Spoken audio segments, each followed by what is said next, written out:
See, Chen is a regressor who returned from a future where the entire world was conquered by demons. He was the last survivor, fighting for years until he finally defeated the Demon King by self-destructing alongside him. Then, after a blinding light, he wakes up back in the past inside his dorm room. He feels confused and wonders if he has somehow reached the afterlife. But when he looks outside the window and sees people standing there, he slowly starts to realize what happened. After a moment, it finally hits him that his wish came true. He has gone back in time to his university days from 10 years ago. Just then, a strange hologram appears and tells Chen that the power of gluttony has been fully integrated. As he stares out the window, he realizes he has 3 years left before the first demon lord, Wrath, descends. He clearly remembers that this demon lord was responsible for everything that followed. Wrath was the one who opened the gates of hell, allowing the other demon lords to enter the human world one after another. Our hero decides that he must find where Demon Lord Wrath will appear and eliminate him before the gates can even open. Snapping out of his thoughts, Chen focuses on the floating interface beside him, which clearly displays his stats. He wonders if this is some kind of game menu or system, since he never had anything like this in his past life. Back then, he only relied on his awakened power, something only 1 in 10,000 people possessed. The National Awakener University was built to recruit these potential awakeners. Unfortunately, when Chen was here the first time, he completely failed to awaken and grew used to being bullied, which explains why he just woke up in the infirmary. Suddenly, the system opens another panel showing a lightning-type assassin card, which he instantly recognizes as the class he had in his previous life. He gets startled and wonders if he awakened earlier this time. He quickly decides to test it out, but before he can switch classes, his roommate and friend Ma Long shows up. Long is an E-rank flower chanter. The poor guy has bandages on his cheek and came to check if Chen is okay. Luckily, Long cannot see the floating panels, making Chen realize that only he can see them. His friend examines him closely, noticing that all of Chen's injuries have already disappeared. He wonders how a non-awakener is recovering faster than someone like him who already awakened. Chen remembers Long from his previous life. His roommate managed to awaken during university, yet he ended up as one of the weakest awakeners and was brutally murdered on the 3rd day after Wrath descended. Chen smiles quietly as he looks at his old friend again. Long then reminds him that their rank test is tomorrow and they need to get ready. Long feels bad for Chen, thinking he still hasn't awakened, but reminds him that this test is extremely important if he wants to graduate. As they walk through the lively streets, Chen casually mentions that it has been a long time since he saw so many people around, which scares the hell out of his roommate. Chen thinks to himself that if he does nothing in this life, they will all face the same miserable future again. Because of that, he decides to train as hard as possible and raise his level quickly. However, there is a problem.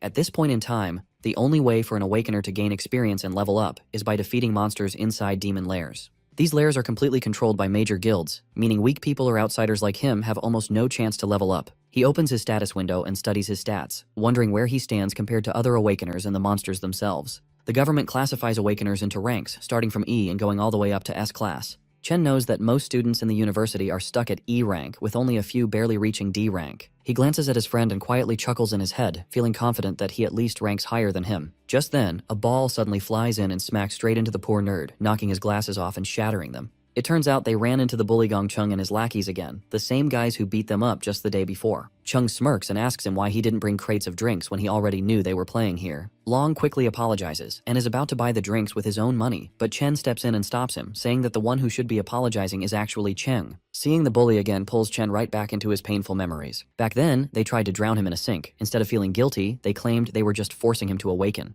That day, they only stopped when Chen finally passed out. Long rushed to check on him, but the moment Chung heard Chen speak, he came right back to hurt him even more. Snapping out of his memories, Chen makes up his mind to teach these bullies a proper lesson. Hearing Chen speak up, Chung and his lackeys step forward, clearly ready to shut him up for good. Chen looks straight at Cheng, knowing the guy only picks on the weak because his older brother is the student council president. As the bully steps closer, a crowd of students gathers around. They already feel sorry for Chen, expecting him to get beaten up again. When Chung reaches him, he asks what Chen just said. Without backing down, Chen calmly repeats that they need to stop bothering him from now on. Furious, Chung loses his temper and throws a punch straight at him. But this time, Chen simply raises his fist and blocks the attack with ease, even pushing the bully back. Everyone watching is shocked. As far as they know, Chen has not even awakened, yet he just stopped a strong attack like it was nothing. Growing even more angry, Chung rushes in for another attack. Chen calmly prepares himself and switches his class to Electric Assassin. Long stands nearby, completely stunned. Meanwhile, Chung activates his indestructible demon armor and charges forward with a heavy strike. Before he can even get close, Chen dashes in and blasts him away with a lightning-charged punch. The crowd cannot believe their eyes. The so-called weakling just sent the school bully flying with a single punch. Even after taking such a hit, Chung refuses to back down. He shouts at his lackeys to step in and get revenge for him. However, his lackeys are already shaking in fear after seeing what Chen just did. Chung forces himself back to his feet and charges at Chen once again. But once more, he gets beaten down and slammed away without standing a chance. Watching their boss get crushed like this, the lackeys quickly realize they are outmatched and run away. Long, watching all of this unfold, is left speechless. His jaw drops as he struggles to accept that his roommate, who was easily beaten just yesterday, is suddenly this strong. Chen, on the other hand, realizes that just like in his past life, he can switch into his assassin state whenever he wants. Even at level 1, his stats are high enough to handle low-level awakeners. This means his current rank must be at least D class. However, there is still one thing he needs to confirm. Even after defeating someone, the system has not given him a level up. Curious about this, Chen steps forward to finish the bully off completely, causing everyone around to watch in panic. Right at the final moment, the vice president of the student council, Ling Yu, steps in and tells Chen to stop. She reminds him that even though Chung was at fault, this level of beating is already more than enough. She assures him that the bully will not dare to trouble him again. Because of this, Chen finally decides to let him go. As he backs off, Chen wonders why the student council is so eager to step in and save someone like Chung. Even though Chen was just putting on an act and didn't actually plan to kill him, he knows that bullies like Chung need to be punished properly. Otherwise, they will just keep targeting anyone weaker than them again and again. Chen then walks away with his roommate. Watching from a distance, the bully's lackeys hide and whisper among themselves that they should never provoke Chen again. That night, Long tries to tell their other roommates how Chen awakened as a ridiculously strong lightning assassin, but none of them take his words seriously. Long keeps explaining how their once weak friend managed to beat Chung so badly, but Xiang Zuo, an E-ranked nucleus mage, treats it like a joke. Zuo asks why Chen is still running around training like this if he has really become such a big deal. He argues that a real awakener would not need to rely on basic physical training anymore. Hearing this, the gamer roommate Xiang Yu comments that it sounds like Long must have taken a serious hit to the head. Zuo continues, saying that the 4 of them are placed in this dorm because they are the weakest students at the bottom, and nothing they do will change that. He even claims that he is the strongest among the 4 of them, while Long and Yu are just support chanters. He flexes a little, telling himself there is no way Chen could have actually become a lightning assassin. Feeling more confident than ever, he hopes that he might even rank up during the final test before their graduation tomorrow. At an E-ranked demon lair, the student council president Gong Ting finishes his training session and walks out with Ling Yu. He notices his younger brother still standing there and asks what he is doing. Chung complains that as long as the guy who beat him is still around, he cannot even sleep peacefully. He keeps pushing his brother, begging him to get revenge for him. Ting calmly assures him that he will handle the mess he created. Sitting at the dining table, the vice president asks Ting how he plans to deal with this situation. Ting just asks her if the boy is really as strong as his brother claims. Ling Yu reminds Ting that there are fewer than 10 D-ranked students in the entire school, and Ting has already recruited all of them into his club. She adds that other students do not even have access to demon lairs like he does, meaning no average guy should be able to stand against him. Back outside, Chen keeps running like crazy while getting completely drenched in the rain. He sets a goal to run 20 full kilometers while carrying a bag loaded with 100 kilos, which is almost twice his own weight. He understands how important basic training is for raising an awakener's strength limit, since a stronger body is needed to handle high-level powers. As he runs, he remembers how his sister, his only family, was killed when the Demon King Wrath descended upon the human world. The Demon Lord slaughtered countless humans in an instant, and his sister died right in front of his eyes. He makes defeating this Demon King his main goal since that moment was the start of all the destruction. Chen knows that the Demon Lord is already growing stronger, even with 3 years left before his arrival. Because of this, Chen needs to grow even faster if he wants any chance of winning. Right at that moment, his sister Siyun calls him. Hearing her voice again after so long leaves him completely silent for a moment. She explains that she could not call earlier because she was busy with a competition. She adds that their rent problem might be fixed if she manages to win a prize. While she keeps talking, Chen quietly listens and smiles. He feels a strong promise in his heart to protect her and give her the life she deserves this time around. After the call ends, he returns to his training and completes 3 more laps around the university. Once he is done, he heads straight for a shower, feeling that he is slowly getting used to this younger body and its strong potential for growth. He sits down and starts thinking about the demon lairs, which only rich people can access. He knows that he will need to defeat monsters somehow in order to grow stronger. While thinking about this problem, he eventually falls asleep and finds himself pulled into the gluttony system. He lands in a strange place and starts wondering if this is just some kind of weird dream. Back outside, Long looks for Chen and wonders where he has disappeared to. Inside the strange space, Chen sees a massive tower standing right in front of him. Before he can get a good look at it, a group of E-rank cloud warriors called Death Hounds appears to greet him. Chen worries that he somehow entered a demon lair and quickly switches his class. Since the monsters appeared out of nowhere, he decides to deal with them first and figure out the rest later. He easily takes down the weak hounds, since they are all bark and no bite, and collects their dropped items. He quickly reaches level 2 and smiles, thinking he might have gotten lucky by stumbling into a demon lair. A boss monster shows up next, but Chen defeats it just as easily. He cuts right through it, allowing him to level up again. The experience points he gets from the boss are much higher than what the normal monsters gave him earlier. The boss monster's body then gets marked as devourable, making Chen wonder what that means. He remembers the gluttony skill he saw earlier on his system panel and reaches out his hand to test it. The devouring finishes instantly, and the monster gets absorbed into a card. Chen is shocked to realize he can turn defeated monsters into new classes he can use. He quickly realizes this is the exact same ability the Demon Lord Lan Yu had. The thought of having a power just like a Demon Lord leaves him shaken. In this world, most people are born with only one class, while a rare few might have two. However, Chen can now hold as many classes as he wants. He wonders how he got this crazy power and what the dark tower in front of him really is. While he thinks about all this, he feels a strong presence, and a new demon appears holding two S-rank blades. The demon is clearly an S rank, meaning Chen has no real chance of winning. Knowing he is badly outmatched, Chen still summons a lightning sword to fight back and gamble for his life. Strangely, the demon standing in front of him somehow knows his name. The demon trades blows with Chen, but it is clear that the monster is only toying with him. It avoids hitting his vital points on purpose and just keeps knocking him down over and over. After pushing Chen to his limit, the demon finally speaks. It tells Chen he can survive if he stays and guards the tower with it. Chen refuses the offer, so the demon brutally slashes his arm. The demon threatens to finish him off. It explains that it only went easy on him because Chen is the only person who could reach this place. It asks him to think about it one more time, but Chen does not lose hope. He refuses again, ignoring the danger he is in. He shouts and charges forward, determined to fight back, and attacks the demon again. During the whole fight, Chen has been studying the demon's movements. He noticed a 0.4-second delay before every swing.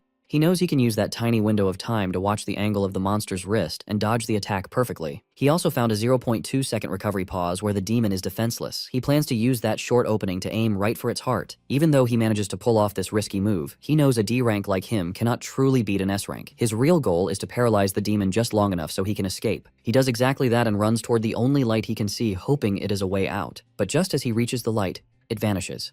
The demon tells him it was just an illusion and that there is no exit in this place. The demon explains that this palace is not actually a demon lair at all. However, it praises Chen for finding the flaws in its attacks so quickly. The demon reveals itself as the Purgatory Rakshasa. It tells Chen that he really is the one who can bring hope. As Chen takes a closer look at the demon's body, he gets a shock. He realizes he has seen this exact same look before on the demon lord Lan Yu. Our hero remembers the final battle before he went back in time. His opponent in that fight was no ordinary demon. During their fight, the creature first turned into a dragon. Then it kept changing into other scary high-level monsters. It used boiling magma, poisonous vines, and lightning that was even stronger than his own. But out of all those forms, the one that really caught his attention looked exactly like the demon standing in front of him right now. He realizes something shocking. Every single transformation must have been part of Demon King Lan Yu's power. Since that power is now inside him, the demon he sees right now is just the power of gluttony absorbed into his own body. His smart guess really impresses the demon. It calmly tells him that he is truly worthy of inheriting the power of this entire dimension. Chen frowns, confused about what it means by the entire dimension. A golden void key appears in the demon's hand. It is the only way to enter and leave the giant tower behind him. The demon explains that Demon King Lan Yu ate countless powerful monsters. Its sacred duty was to guard the tower that traps the strongest ones among them.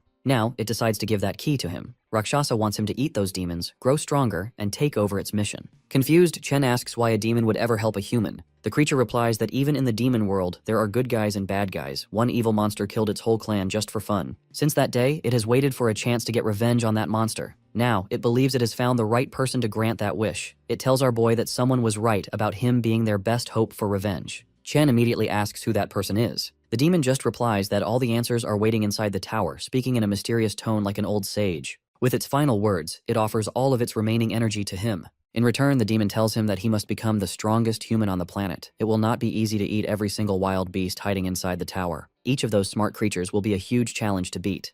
The demon gives its final warning, saying that only someone with a strong hunger to grow stronger deserves Purgatory Rakshasa's power. That is the drive he needs to kill every demon king in existence. After saying that, the demon's body turns into a burning ball of energy for Chen to absorb. Chen immediately levels up 8 times and gets 2 of Rakshasa's swords. Without hesitation, he accepts the mission, promising to carry out the fallen warrior's final wish. Along with the stat boosts, he unlocks the ability to control gravity and absorb power from dead humans and demons. The next morning, he slowly opens his eyes, waking up inside his dorm like any normal day. He jumps up when a loud voice echoes through the room.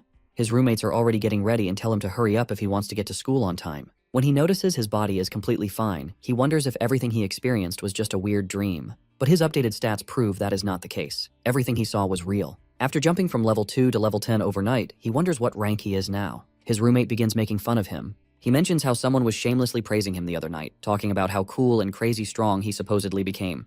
Ma Long quietly peeks from across the room, pretending he had nothing to do with it. Either way, his roommate challenges him to prove it during the ranking test. That test will decide who is strong enough to keep the title of Dorm King. On the way to school, the self-proclaimed Dorm King proudly tells his friends that every rank is divided into 3 different levels. So even though they are all E ranks, he is at least a proud mid-E rank, placing him above the bottom-tier losers. He walks around acting superior because the gap between each level is supposedly huge. Fired up and way too confident, the guy claims he feels so strong that he must have moved up a level since their last test. Really annoyed, Ma Long tells our boy to stop playing around and go all out to at least get a D rank today. That way, the dorm king might finally shut up. The boys arrive at school, where everyone is nervously gathered for the ranking ceremony. The bullies walk in like they own the campus, insulting anyone who dares to look at them. Even the dorm king's confident smile completely disappears the second he sees them. But the bullies also lose their nerve. They immediately start bowing respectfully to Big Brother Chen without hesitation. His roommates slowly begin to realize that maybe everything Ma Long said was not complete nonsense after all. Our boy ignores the bullies and just minds his own business.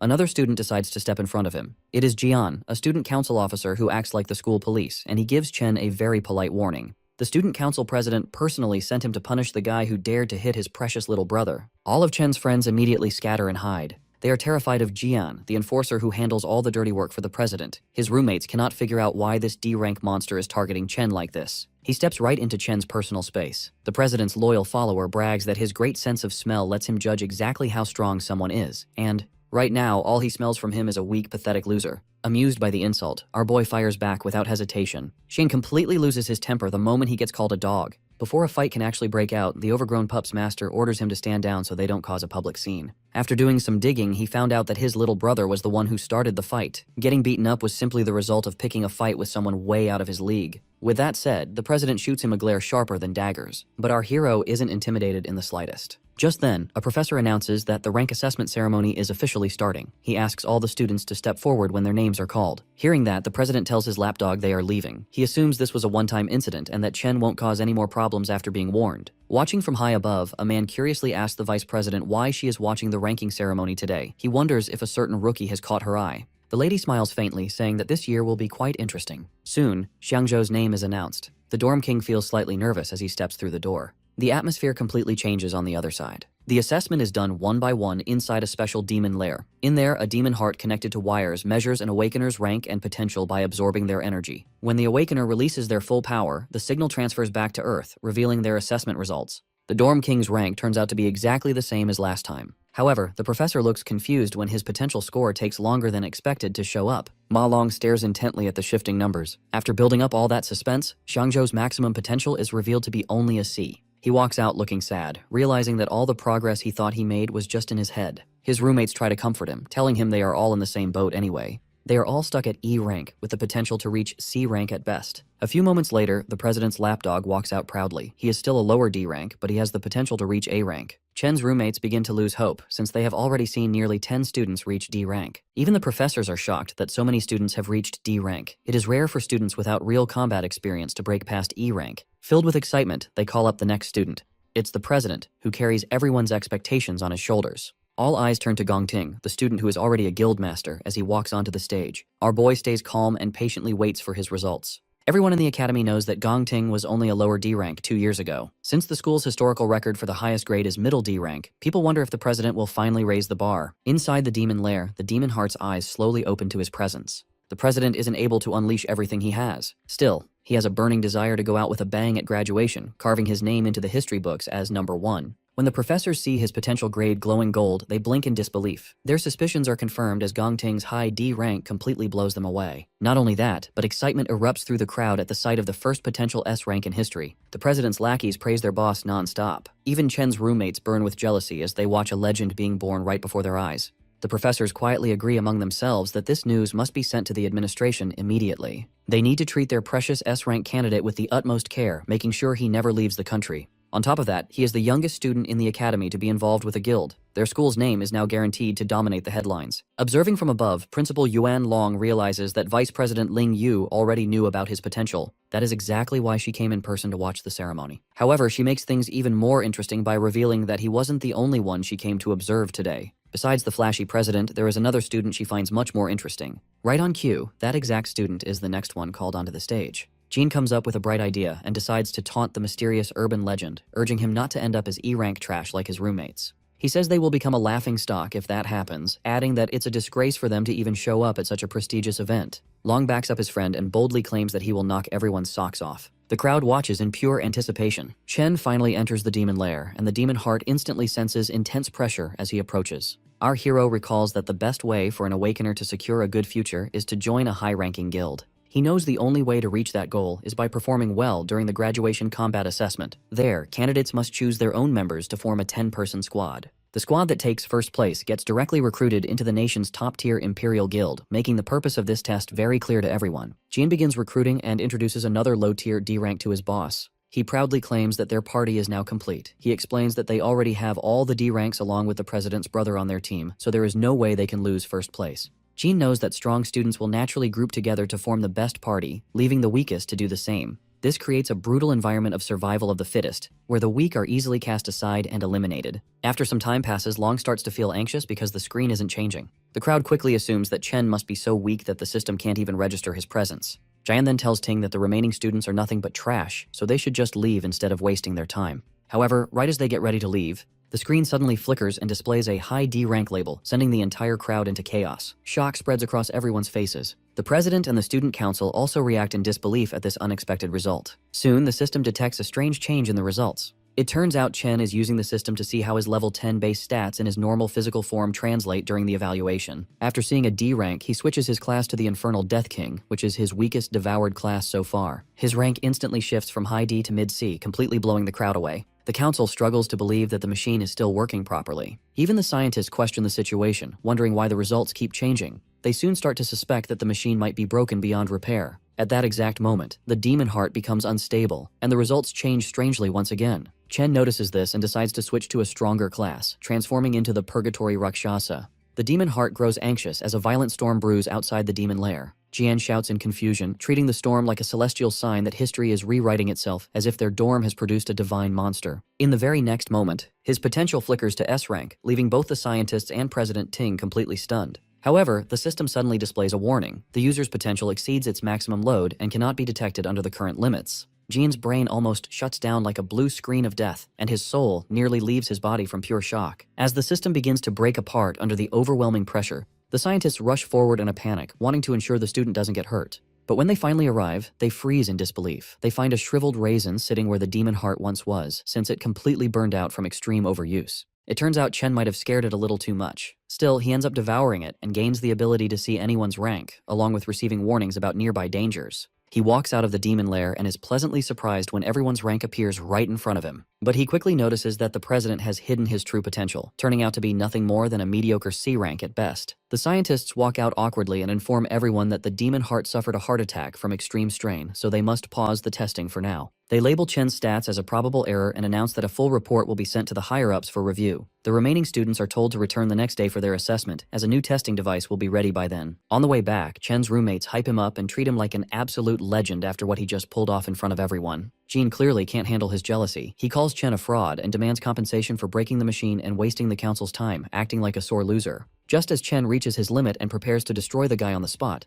Ting steps in and immediately calls Jian out. The president warns him not to disrespect their teammate, which completely shocks Jian. Ting then extends his hand, inviting the newly revealed powerhouse to join his team. He confidently promises that together they will undoubtedly achieve the highest score in history. Jin starts to panic in the background. He knows someone will have to get kicked off the team to make room for Chen, and this will definitely cause trouble with the brothers. He knows that joining Ting's team practically guarantees first place. Because of this, he wonders what makes Chen so special, especially when other people could not even bribe their way onto the team no matter how hard they tried. Jin swallows his pride and slowly welcomes Chen to the team, placing a hesitant hand on his shoulder. Chen immediately slaps his hand away and says he has zero interest in joining them.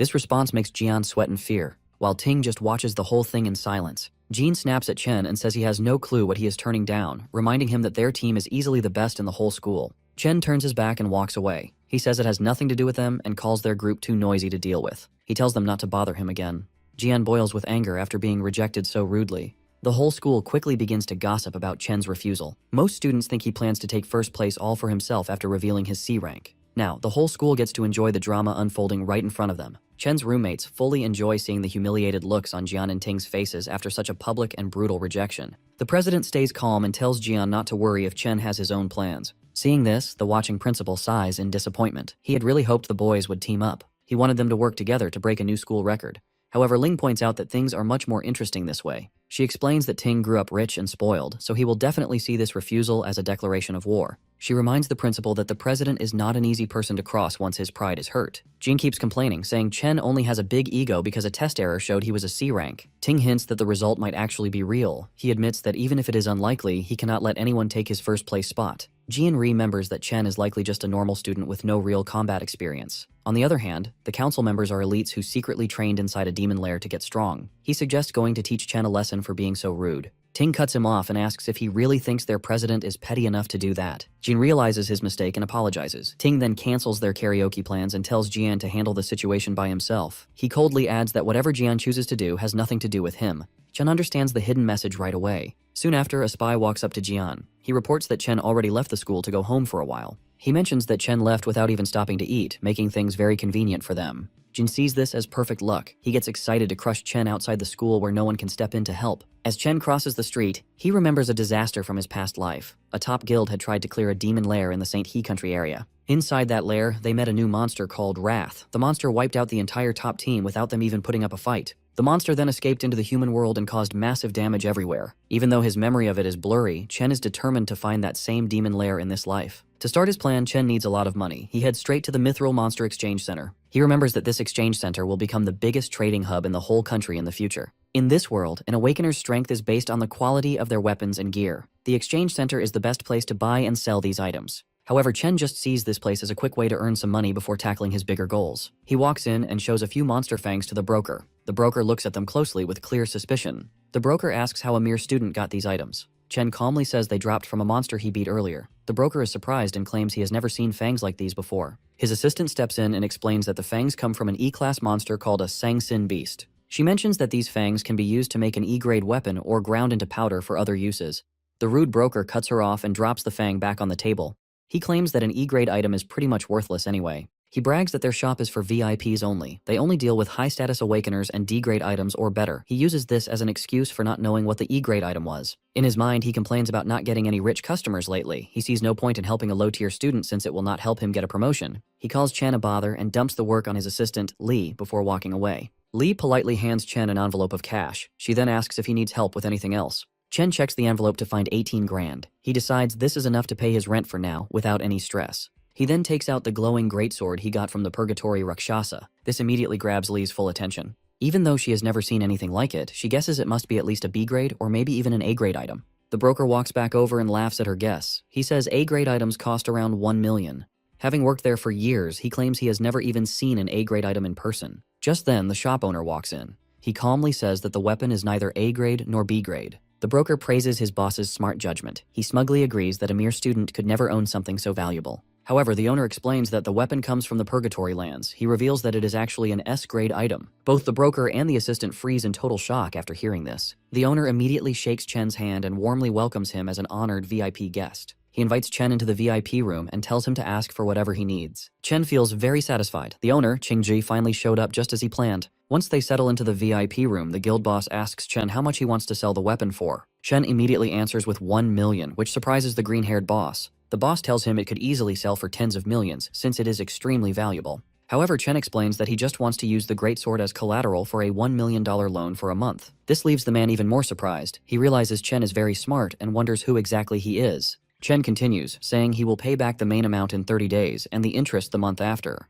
Before answering, the guild boss tells the girl to step outside so they can discuss business privately. Once she leaves, the man mentions that he knows Chen goes to the National Awakener University, where the seniors are about to graduate. He adds that he knows the graduation test is in 30 days and the prize money is exactly 1 million. The boss then asks Chen directly if he is completely sure he will get first place in that test. The guild boss figures out that Chen desperately needs money and wouldn't be doing this unless it was his last option. In the end, he offers to lend Chen 1.5 million right away with absolutely no interest. Reaching his hand out, he smiles and says this will be the start of a beautiful friendship. Chen is left speechless by the generous offer. The man reassures him that he won't let a single word leak out from this room. He simply asks that in return, Chen comes to his guild whenever he wants to trade anything else. Chen thinks to himself that this man figured everything out so easily, yet didn't try to scam him. He now understands why the guild boss becomes such a big shot in the future. Chen shakes his hand, realizing that he needs strong allies if he ever wants to defeat the Demon Lord. A few moments later, the contract is signed, and the money is sent to his account instantly. The guild boss then asks if he needs to borrow a weapon for the test, since he just gave his away. Even though the guild doesn't have any S-rank gear, they still have plenty of high-quality A-rank equipment for him to choose from. Chen tells him not to worry. He then simply summons the other greatsword he got earlier, leaving the guild members completely blown away. With that, Chen takes his leave. Right after, the guild boss promotes the pink-haired girl to supervisor for bringing in such a high-level client.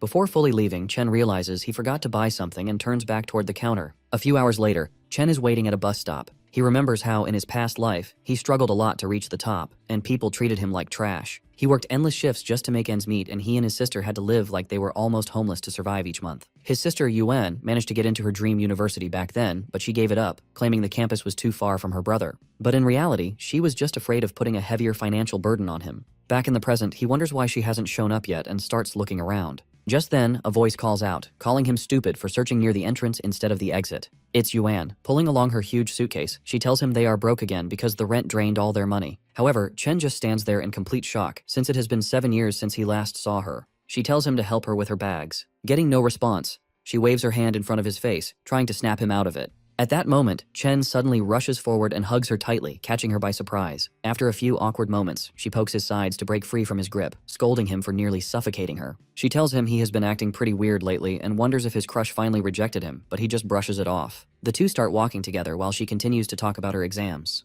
Even so, Chen is more than happy to listen to everything, promising himself that he will never let anything bad happen to her in this life. Elsewhere in a dark alleyway, a few thugs are waiting around. After confirming that Chen will pass through the area, their leader Jian tells his men to stay low until their target shows up so they can ambush him together. With a crazy smile on his face, he tells himself that he will definitely punish Chen for what he did. One of the thugs asks if they will get in trouble if the situation escalates. The Cloud Assassin replies that he initially just wanted to teach the guy a lesson, but his recent encounter really made him mad. Recalling how Chen humiliated him, he tells his goons to leave some of the fun for him, swearing to teach our hero a lesson he won't forget. Jean brags about being the best Cloud Assassin around, drooling as he imagines the look of despair on his target's face. As Chen and his sister walk together, Yun points out that he has been acting strange lately and wonders if the exams are stressing him out. She quickly plays it off, teasing that a weakling like him shouldn't overthink things. She reminds him of his own advice, to keep going no matter what and leave the rest to fate. Trying to lift his spirits, she starts singing a motivational song as they enter an alley. Chen is pleasantly surprised that she noticed his change in mood so easily, though he realizes she still doesn't know about his awakened powers and newfound wealth. When he confidently replies that he is fine, she wonders if it's just his male pride talking. Yun shakes her head, thinking to herself that her brother is finally becoming a man. Trailing behind them, one of the thugs tells Jian that their target is with a girl. This makes Jian extremely excited, knowing the alley has no cameras and they won't get caught. However, Chen instantly senses their evil intentions and realizes it's the same scumbags from the student council. Taking out some wireless earbuds, he places them in his sister's ears. He tells her to listen to a song he recently started enjoying. This catches her off guard since he rarely listens to music, but she goes along with it to understand him better. Chen then turns around, staring daggers at the scumbags as they slowly advance. With the music playing in Yun's ears, the thugs rush forward and the fight begins. Chen immediately switches to his lightning class. He thinks about how it has been 7 years since he lost his sister, and he just got her back. Filled with anger, he wonders where these guys got the nerve to attack them, dashing forward like a bolt of lightning. He kicks the first thug so hard that he goes flying, causing the others to break a sweat. Chen charges his fist and punches 3 of them in a row, finishing off the 4th with a brutal knee strike. One brave goon tries to attack, but Chen simply grabs his hand. Without any effort, he breaks it like a piece of dry spaghetti. The guy screams in pain, only to receive a heavy punch straight to his nose. Seeing his men get thrown around, Jian freezes in shock, wondering how Chen became so strong. Chen doesn't stop there, continuing to throw punches left and right as he makes his way toward the Cloud Assassin. When Chen finally reaches him, Jian tries to convince himself that he is the strongest assassin alive, declaring that he cannot lose. Our hero quickly brings him back to reality with a devastating punch that sends him flying.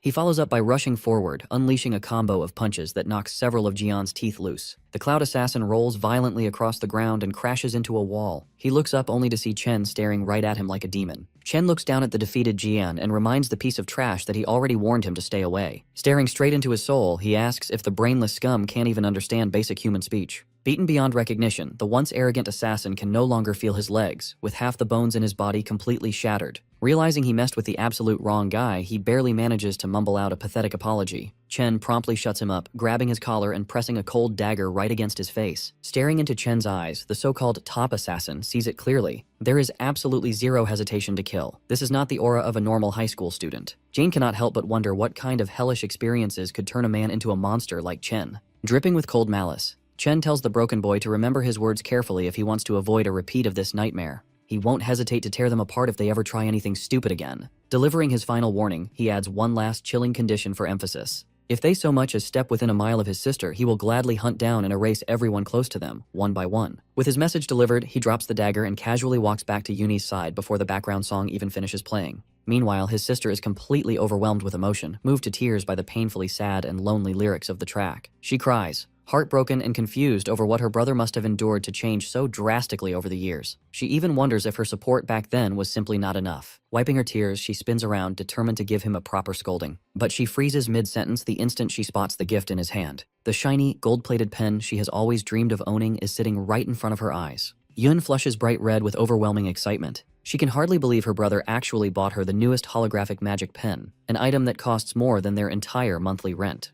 Her adorable reaction immediately warms Chen's heart. Her expression makes it obvious she doesn't want to return it, even if doing so would be the responsible choice while they are so far behind on rent. Clenching his fist behind his back, Chen silently swears to protect his sister's smile in this life and ensure she makes it into her dream school. Back at home, Yoonhee happily spends hours tracing glowing holographic drawings in the air. Watching her big brother quietly enjoys a bowl of her homemade ramen, genuinely glad that she loves the gift. Even so, the reality of their situation kicks in, and she worries about him spending so much money on her when next month's rent isn't even covered. In response, Chen flashes a proud smile and reveals that their rent for the entire year has already been paid in full. He casually brags that his little business venture with a friend has been highly profitable lately, but Yoon is sharp and immediately shoots him a suspicious glare. She is clearly not buying this incredibly convenient business story. That being said, she chooses not to push the subject further. Honestly, she can't even remember the last time her big brother laughed so openly and freely. Gently patting him on the shoulder, she makes one simple request. Whatever secret hustle he's working on, he just needs to make sure he doesn't burn himself out.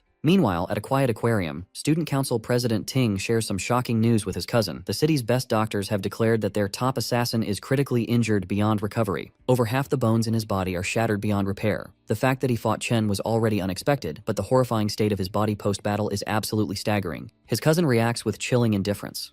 Her only disappointment is that the number of elite graduate students joining his team has now dropped. But the president is just as ruthless, brushing it off by stating he'll actually perform better without some burdensome NPC weighing him down. Just then, their uncle, who also serves as the Academy's Director of Employment, speaks up. Director Gong Xuan calmly delivers his official report regarding our hero's recent moves. His detailed investigation into the chaos at the ranking ceremony has finally concluded, and the results are undeniable. Chen genuinely ranks higher than the student council president himself. This massive revelation catches the former top student completely off guard. The director then offers a stern word of advice, revealing that Ting's father personally requested a vice chairman of the alliance to evaluate his upcoming combat exam performance. Because of this, Ting must ensure he shines brighter than anyone else, but just in case he fails to secure the spotlight, the director proposes a backup plan. The green-haired girl, his uncle's favorite niece, will join his team to guarantee they secure first place overall. However, the arrogant council president flatly rejects the offer without a second thought. He haughtily claims that he didn't even use a fraction of his true strength during the initial assessment. Supremely confident in his overwhelming superiority, President Ting assures them he will dominate the entire academy on his own. Back at the academy dorms, our boy Chen washes off after finishing a grueling daily 100-mile run with a heavily weighted backpack. He is completely locked in on one single goal, winning the $1 million prize in the upcoming graduation exam. This prize is his only real shot at fulfilling his deal with the Mithril Guild's Qingji and establishing a lucrative, mutually beneficial trade relationship. With only a few weeks left until the big exam, he lies down in bed. Not to rest, but to continue his relentless grind even in his sleep. Transporting his consciousness into his demonic lair, he finds Demon King Lun Yu's enormous void tower looming before him. Without a hint of hesitation, he marches up the long, imposing staircase leading to its entrance. Previously, his first assessment using the Gravehound King class reached a respectable mid-C rank. On the other hand, the sheer, overwhelming strength of his Abyssal Fiend class completely overloaded the Academy's rating system. Even the Demon Heart itself was utterly incapable of properly classifying its true potential. Because of this, the only way to accurately evaluate his remaining classes becomes painfully obvious. He must unlock the Void Tower and test their raw destructive power directly on the battlefield. Stepping inside, Chen is curious about what kind of brutal, nightmarish challenge the tower will throw his way. But the moment he sees what waits for him inside, his eyes widen in pure shock. He gets transported to a strange dimension, standing on top of a massive white planet floating in space. The moment he takes his first step, he drops to one knee, barely able to keep his body upright. In the Fallen Star Wastes, the gravity is 10 times stronger than on Earth, and Chen feels the crushing pressure deep in his bones. Behind him, the tower entrance vanishes. He knows this means he has to defeat the boss to reopen the exit, so he needs to adapt quickly before any monsters can ambush him. However, a phantom lion prowling nearby isn't going to give him that chance. Left with no other choice, Chen instantly switches to his lightning class. The lion lunges at him, but he narrowly dodges and stabs it right in the shoulder. The beast roars in anger, but the strike doesn't do much damage since it missed its vital spots. He quickly realizes that his attacks are just as slow and sloppy as his current ability to move. The Phantom Lion easily pins him to the ground and goes in to take a bite out of him. This shows just how well these monsters have adapted to the extreme gravity. He lets the lion bite his arm for a moment before quickly switching to his Abyssal Fiend class. The change instantly gives him a different kind of stat boost. Trading away some speed, he gains a massive amount of strength and stamina, which is exactly what he needs for close combat. His class change slams the aggressive beast down, immediately flipping the fight in his favor. Rakshasa's gravity manipulation proves to be extremely useful. On a planet with 10 times normal gravity, a 3-time multiplier hits with brutal force. The lion roars furiously, but Chen shows no mercy, crushing it right into the ground. Afterward, he sprawls out on the floor to catch his breath. Gluttony surprises him with a well-deserved level-up notification. He then learns that every class has a star rating. The number of stars shows how much his stats boost when he switches to that class. Right now, Purgatory Rakshasa has the most stars out of all his options. But even with that advantage, he still had to fight for his life against a B-rank Phantom Lion. It is clear he still has a long way to go before reaching his full SSS rank potential. To make matters worse, he's annoyed to see that Gluttony won't even give him the option to absorb the creature. This monster clearly wasn't the floor boss either, since the exit didn't appear after he killed it. Suddenly, a massive door opens behind him. Dozens of glowing eyes peer out from the dark. Reality hits him hard. All the effort it took to beat just one Phantom Lion is nothing compared to what is coming next. Countless B-rank monsters pour out of the door, clawing and attacking him from every direction. Only now does he finally understand what Rakshasa warned him about. The demon told him that the tower was filled with ruthless beasts and that his path would be full of endless pain and suffering. But he was also told to endure it all so he could adapt and grow stronger. Chen suddenly jolts awake from his sleep, feeling like he just survived the worst nightmare of his life. Everyone else in the room is still fast asleep, completely unaware that he just felt the agony of being torn apart by monsters. He finally realizes that the Purgatory's Void Tower isn't a shortcut to instantly leveling up. He is only at the very start of a long and painful journey. A few weeks pass, and it's finally time for the Academy's graduation exam. Many VIPs are there to watch the promising new batch of students. New rules are announced for forming teams, requiring at least one high E-rank student in every party. When it is time to form teams, it's announced that all students can now see each other's ranks. This helps everyone quickly decide who to recruit for their group. The students are listed in order of their rank, from highest to lowest. But Ma Long quickly notices something weird. Chen is also confused when he sees his name sitting all the way at the very bottom of the list. All eyes turn to him, as everyone wonders how a high-grade awakener could possibly be in the lowest spot. The jealous students immediately start talking trash, convinced that his original high rank was just a mistake in the test. Still, even they can't deny that his strength is real, and having him on their team would easily boost their scores. Council President Ting stays quiet while people whisper about the fool who must be regretting his choice to reject the president's offer. It turns out the man behind this trick is his own uncle, Gong Xuan. He figured no one would invite Chen to their party after seeing him ranked at the bottom. His plan was simple. If Chen can't even qualify, he won't get a chance to beat the president's team. A few hours earlier, the entire classroom practically begs President Ting to let them join his team. They try their best to flatter him, but Chung shuts them down, saying they can only add one more person. Now, all the other students have formed their own teams, leaving only the weakest dorm behind. Long says they tried asking everyone, but no one wants to join them. Since they only have 4 people right now, they cannot take part in the graduation test. He complains that it is very suspicious that Chen's score was dropped to the lowest rank, making him unfit to even take part. Since the rules require at least one high-level E rank, it feels like their group was targeted on purpose. The graduation test is the only way students can show their talent and get scouted by top guilds. In the final test, the number of participants decides how many monsters the group will face, so having more people is not an advantage.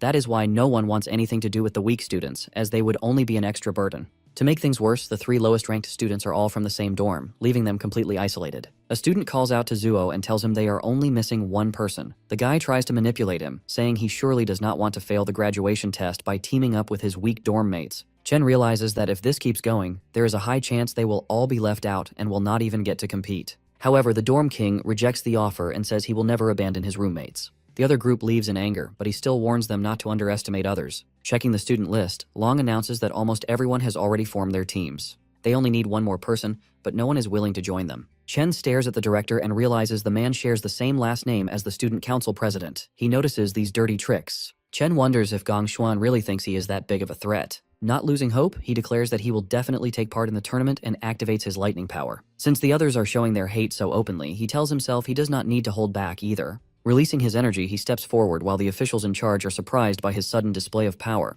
Even his dorm mates start to wonder what is going on. Chen recalls that all Awakener schools have a special rule. To create a competitive space, students can challenge anyone at any time. Even though it might look like showing off, this is a way to display strength and get recognized. In situations like this, many people would refuse to fight in the first place. However, he knows the student council president will not back down. As long as he defeats the blonde guy, everyone will want to team up with him. A girl appears at the door and calls out to Chen, asking if he still needs someone on his team. She adds that she also wants to take part in this year's graduation test. The vice president points out that she reached D rank back in middle school, so she will not disappoint him. His dorm mates go crazy, wondering how he managed to get such a beautiful girl on his side. Chung and Ting both look confused about what is happening, while the director nearly chokes on his water. The students start gossiping and wonder why an exchange student wants to join the worst-ranked team in the test. No one really knows who she is, but there is a rumor that she comes from the Saint Kingdom. The director gets very angry and tells her that exchange students cannot take part in the school's graduation test. He goes on to say that Ling never took any rank tests here, nor did she prove her rank, which goes against all the rules. The principal suddenly appears and says that the director is right. Gong Xuan is shocked when he sees the old man. The principal then asks why Ling wants to join the test, since she will only stay at the school for a short time. Chen is caught off guard and wonders how the principal suddenly teleported, since he is a warrior class. The old man explains that it would not be fair to others if she joins the test, and she simply plays along. Chen starts sweating when he realizes that he cannot even tell what rank these two are. The director finally gathers the courage to speak up and supports the principal, saying a school cannot function without rules. The principal then changes his tone and explains that the goal of the school is to provide a learning space for awakeners so they can achieve great things in life. Even though the graduation test is a tradition, it is also one of the most important moments in a student's life. He asks how the school will make up for the loss if a student cannot take part due to sudden rule changes. The director starts sweating heavily and wonders if he has finally been exposed. He begins to question if the principal is doing all of this just for Chen. Realizing it is not worth the trouble, the director decides to back down. He tells himself that since the strongest students have already formed a team, they should easily win the test anyway. The director bows to the principal and apologizes, admitting they overlooked how this system could stop some students from getting a chance to grow. He then announces that to ensure fairness, even lower-ranked teams and groups with less than 5 members can now participate. The 4 dorm mates finally form their team and celebrate that they can take part in the graduation test. Sitting in the back, the principal tells Ling that she seems a little too interested in Chen. On one side of the test, the student council president leads the team of the strongest players. On the other side, Chen leads the 3 weakest players. This makes the old man very curious about which cave they will choose and how many points they will score in the end. The official then announces that all captains can now choose which devil cave to enter. His tablet dings, catching him off guard because one captain has already made a choice. Everyone is shocked when they see which cave Chen selected. His dorm mates also panic and tell him to quickly change his mind, asking if he understands what he just did. However, Chen remains silent as he continues to stare at the screen. During the graduation test, teams of students enter a devil's cave and earn points by defeating monsters. Defeating monster lords and clearing the dungeon quickly give separate points. The dungeon's difficulty level then determines how much the total score is multiplied. An F-rank dungeon gives up to 75 points, while an E-rank dungeon offers a maximum of 100 points. The team with the highest score gets scouted by the Imperial Guild, and the top player receives a reward of 1 million yuan. Inside the selection room, the students discuss that the highest score in history was 90 points, achieved by the current leader of the Imperial Guild. Even clearing an E-rank dungeon requires a team to have at least 3 solid D-rank fighters. This year, Ting's team might actually surpass that record. The display suddenly dings, informing everyone that someone has already selected a Devil's Cave. A student is shocked to see that Chen has chosen a D-rank dungeon. No one has ever cleared a D-rank dungeon before, and everyone wonders if he made a mistake. Long asks Chen if he hit his head, while the dorm king completely loses his mind at the screen. The nerd tries to talk some sense into Chen, but he reveals that he thought long and hard about this choice. The system dings again when the student council president also selects the D-rank cave. Ting's teammates immediately accept their leader's choice, officially qualifying them for the test. The classroom goes wild at the announcement, though Ting's group tries to act nonchalant. A blonde goth girl roasts Chen for trying to act tough, assuming he just wants attention. A bald student adds that Chen's weak teammates will never agree to this, and the team will fall apart. Long studies Chen's face and realizes he is completely serious. He wonders when his friend became so bold and how much he has changed. Making up his mind, the nerd presses the confirm button, deciding to trust his friend. Yo also hits the green button, feeling like he has nothing to lose. The dorm king gets annoyed that the others made their choice before him, so he presses the button too. With that, the system officially qualifies their team for the test. Looking at his dorm mates, Chen apologizes and explains he chose this dungeon to become the top scorer. He knows he is dragging them into his own dream, but he reassures them they will reach the top together. Hearing his words, the president stands up and declares that the top spot belongs to him alone. Chen turns around and faces him directly. Ting releases an intimidating aura, stating that there can only be one strongest student in the school. Standing in the back, Ling is surprised as this is the first time she has seen such strong emotions from Ting. The rivalry between the two is now out in the open. The principal feels proud that the students are so fearless, but Ling is uneasy about Chen choosing a D-rank cave, which even a C-rank fighter cannot clear alone. Even though a student can earn 150 points from a D-rank cave, the difficulty is just too high. On top of that, his teammates are not well suited for it either. The principal adds that with only a month left, it will be impossible for them to improve enough in time. Even so, he still hopes for the best. 2 weeks later at the training grounds, everyone lies exhausted on the floor. Long asks why they are doing physical training while the other students are using simulation training. Chen made them go through all kinds of exhausting exercises, leaving them extremely frustrated. Chen explains that simulation training is actually no help at all. When someone enters a devil's cave for the first time, their mind goes blank and their instincts are the only thing that saves them. The physical training is meant to improve their strength so they can move faster and react better. The best training would be to enter a real dungeon and gain experience, but ordinary students can only dream of that.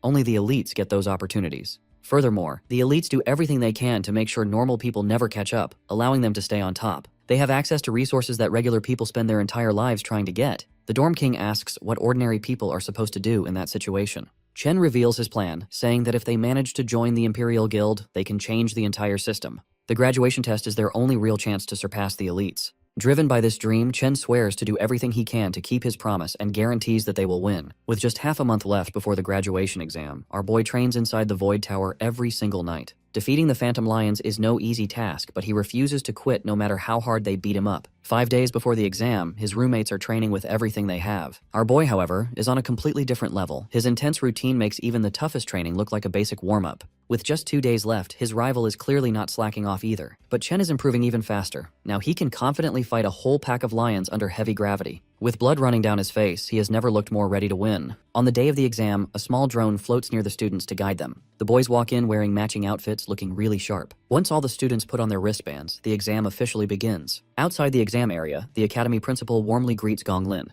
This sharp-looking man is President Ting's father, the co-founder of the Imperial Guild. The students cannot stop staring at the Imperial Guild co-founder, looking at him like he is a rare animal at the zoo. Their curiosity grows even more when they see the principal and the guild co-founder welcome a fancy white limo. A red-haired man named Carl Cavendish calmly steps out of the car. The students freak out because everyone recognizes him as the vice chairman of the World Guild Alliance. Someone as important as him would normally never visit a place like this. Inside a VIP room, the director tells the special guests that 23 teams are challenging F-rank demon lairs. A few groups chose E-rank lairs, and only 2 brave teams picked D-rank lairs. The Alliance Secretary Sigrid looks very surprised that the students would make such a risky choice. Usually, even a D-rank team needs to prepare carefully before entering a D-rank lair. She asks if the academy really thought about the students' safety. Hearing her concern, the director calmly explains that the students fully understand what they signed up for. He made it very clear that awakeners with no real combat experience usually struggle against even F-rank monsters. But the real danger is the lair's boss, which is much stronger than the normal monsters. Many teams end up failing because they cannot defeat the boss. However, things are completely different inside E-rank lairs. Even the basic monsters there are as strong as an F-rank boss. This hard truth is something students usually learn the hard way.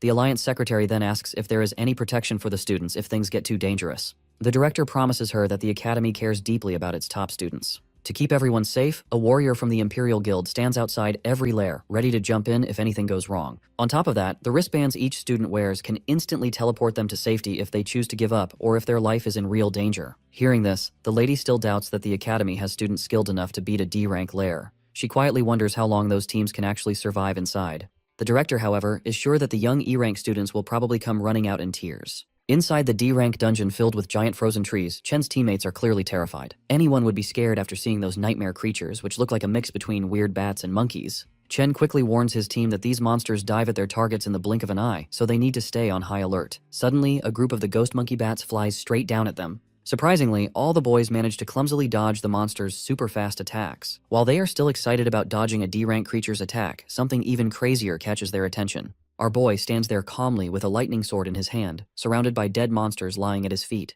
He tells his team to focus on saving themselves first since they aren't strong enough yet, leaving the rest to him. Suddenly, another ghost monkey bat lunges at them with incredible speed, but they barely manage to dodge it in time. Songzu realizes that Chen had actually been pushing them to train their reflexes and speed so they could survive against monsters like this. Ju grits his teeth. He had been calling himself the dorm king all this time, but now he has no choice but to rely on his random roommate. Meanwhile, Chen completely wipes out the remaining ghost monkeys. They dive toward him in waves, but he slices them down before they even know what hit them. The dorm king mutters to himself that he always heard about Chen's strength from Ma Long, but this is the first time he's seeing it for himself. To him, Chen doesn't look like a normal student at all, but more like a battle-hardened soldier. As the fight continues, the dorm king feels a bit of jealousy creeping in over Chen's rising reputation. Out of nowhere, another monster appears behind the group, and Ju barely manages to block its strike. He grabs the creature's leg with his flaming hands and yells at his teammates to stop acting like dead weight and get it together. After all, Chen isn't the only one whose graduation is on the line. The others stare at him, surprised by his sudden determination. Inspired by the Dorm King's stubborn will, Shangzu casts his Vine Lock spell, successfully tying up the monster. But to his shock, the creature breaks free almost instantly, kicking Zhu in the process. Long casts his Frostbite Breeze spell, which only slows the monster down a little, so they decide to combine their attacks. Working together, they manage to hold the creature down briefly and shout for the Dorm King to take the shot. He charges up an explosive flame bullet and lands a direct hit. But the attack barely does any damage, only leaving behind a few burnt hairs. He fires several more flame bullets at the monster, but nothing seems to put it down. Shangzhou and Long are already pushed to their limits. The Dorm King decides he can't afford to hold back anymore. He gathers all his strength and unleashes a massive flame attack straight at the monster, triggering a huge explosion. When the smoke clears, only a charred skeleton remains. The drone announces that they have successfully killed a D-class ghost monkey bat. The three of them collapse onto the ground, completely drained. They are thrilled that they actually managed to defeat a D-class monster on their own. Chen walks over, slightly surprised, and they immediately ask if he saw them take it down. The monster leaves behind a single finger bone as loot, and Zuo tries to act tough, casually claiming that killing it was a piece of cake. Chen congratulates them anyway. Soon after, the drone announces that all the monsters inside the Devil's Cave have been cleared. Watching the live feed, Director Gong nearly loses his mind. He can't believe these supposedly weak students with zero real combat experience defeated a D-level threat. The rest of the staff just stay completely silent. At the same time, Vice Chairman Cavendish's assistant calmly praises Chen for his outstanding performance. He thinks to himself that Chen's aura reminds him a lot of an old friend. The Vice Chairman mentions Chen's name and decides to remember him, which instantly worries President Ting's father and the director. To keep the focus away from Chen, the director quickly points everyone's attention toward the student council team inside the other D-rank cave. He points out that the team has already reached the middle section. The chairman's aide praises their teamwork, comparing their skills to a professional guild raid team. Chairman Carl smiles at this and says that the graduates this year are truly impressive compared to past classes. Director Gong whispers to himself that the real battle is just starting, and the best part has yet to be seen. Inside the D-rank Toxic Vine Cavern, the president's party is attacked by poisonous mushroom monsters popping up from all directions. A girl plays her guitar to cast a decay spell, while a star mage groups the mushrooms together using his attraction ability to set up a combo attack. He calls out to the captain, and the president charges in with his sword, ready to finish the monsters off in style. With a single fast strike, the president unleashes his blazing sky sword skill, blowing the mushroom monsters apart perfectly. His teammates notice that the monsters in this school test are exactly the same as the ones they fought during training. Because they know what to expect, the team handles the fight easily without feeling any pressure. They already guessed that the school officials set up the test ahead of time for them. Having the right support makes life much easier for them. Thinking this, they start celebrating early. They are totally confident that they will win first place this year without a real challenge. Down on the final level of the Cloud Forest, the boys are shocked they actually survived long enough to reach the boss monster. In the middle of a frozen wasteland, they spot a giant ghost ape calmly eating its meal. The Dorm King starts sweating right away, just thinking about how strong the monster is. One hit from that beast would probably kill him instantly. Right then, the creature slowly locks its eyes on the weakest person in the group. Ma Long screams in fear, and that single loud noise is enough to make the beast attack. The giant ape jumps right at them in a scary leap. The boys run away as fast as they can to save their lives. Chen just charges forward without any hesitation. He jumps straight into the beast's giant face with a hard kick, then lands a series of fast punches that bounce its heavy body in the air. He ends the fight by completely ripping the monster apart into pieces. Seeing this brutal fight leaves his friends completely shocked. Even after winning, Chen feels annoyed because these D-rank monsters are not giving him enough experience points. The item drops are disappointing too. He then hears his teammates shout in excitement that they found giant mana stones. It turns out the giant ape was hiding the shiny stones inside a hollow tree trunk. His friends are amazed by the surprise treasure and quickly reach out to grab the crystals. Chen shouts a warning for them to stop, but he is a second too late, and a bright flash of light explodes from the trunk. In just a few seconds, the whole area is covered in solid ice. Shangzu, the Dorm King, and the camera drones are completely frozen by the cold blast. Up in the VIP room, the live video feed suddenly cuts out. The shady director smiles, looking like he was waiting for this to happen. He knew high-rank monsters would set traps, and he figured it was only a matter of time before Chen and his rookie team walked right into one. Vice Chairman Cavendish frowns, clearly worried about the students. The director pretends to feel bad about Chen failing and says they have no choice but to pull the team out right away. The principal disagrees. He points out that the students are not in any real danger yet, because their wristbands will automatically turn on if their health drops too low, and none of them have asked to give up. He believes only the students should have the right to decide when to quit. Down in the dungeon, Ma Long shakes in the freezing cold. Out of everyone in the group, he is the only one who did not get frozen. This is because his character class has a naturally high defense against ice magic. Long hears a scary laugh and spots a skeleton ice monster staring right at him without any mercy. He recognizes it as the Lord of the Lair, remembering it from the Monster Compendium. He recalls that it is a cloud mage capable of easily controlling both offensive and defensive abilities by manipulating ice and snow. He also remembers that this creature, known as the Bone King of Remains, enjoys killing its prey through prolonged torture. Realizing the ice bomb was just a trap, he turns and runs without hesitation. Long knows perfectly well that he can't handle a C-class Lord monster on his own. He rushes toward Chen to free him, but an ice attack strikes his leg before he can reach his friend. The Bone King laughs at his misery, while Long's bracelet sends out a warning that his leg has been completely pierced. The device offers him the option to abandon the exam, but Long refuses to give up. He still tries to thaw Chen out before they lose their only advantage. Suddenly, another ice shard shoots through his arm, stopping him from freeing Chen despite his desperate efforts. The Bone King enjoys watching Long endure unbearable pain, and his bracelet issues another warning about severe damage. It detects that his arm has also been pierced and notes his dangerously high heart rate, offering him the option to quit the exam once again. Instead of giving up, Long thinks back on his past. Throughout his life, he always ran away from his problems the moment things got hard, a habit that left him behind every single time.